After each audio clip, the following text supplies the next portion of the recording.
Um, Here's a Yorkshire Childhood, Chapter 28, entitled A First Kiss. He got closer to investigate, and he could see two girls playing vigorously.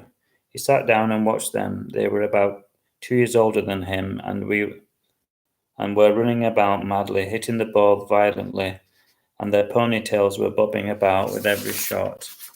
After a few minutes, they noticed Josh watching them, and they walked over and surprised him by asking him if he wanted to play. He'd never played before, but he was dressed for the occasion, and he decided to give it a go. It was such fun hitting the ball over the net, but it was also tiring, and he was glad to have his water with him, and every now and then he would stop to have a drink.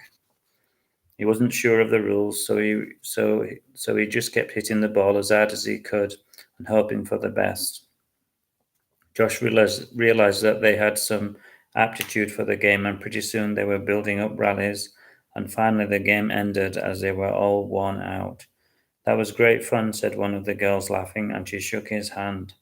The other girl approached him as if to do the same, and then she surprised him by kissing him on the cheek.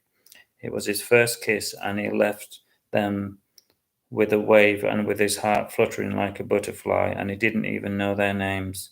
That's a good start to the day, he thought, and he smiled at the thought of keeping another story to himself. He had never really thought of girls before, as he was always too busy doing new things or planning new adventures.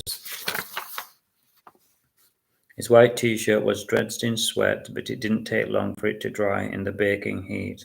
It was so hot that he decided that he needed to get indoors, and the only place he could think of was the library. It didn't take him long to find it. He was amazed by the rows and rows of books.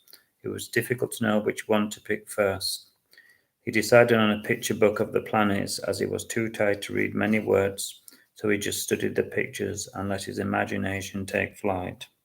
He tried to remember the names of the planets to impress people when he got back to school, but it was difficult to remember them all. He decided to walk to the edge of the village just to see what was there and what he had missed. Once again he heard the shouting and the thwack of a ball. He edged closer, looking through the trees, and realized that he was on the edge of a golf course.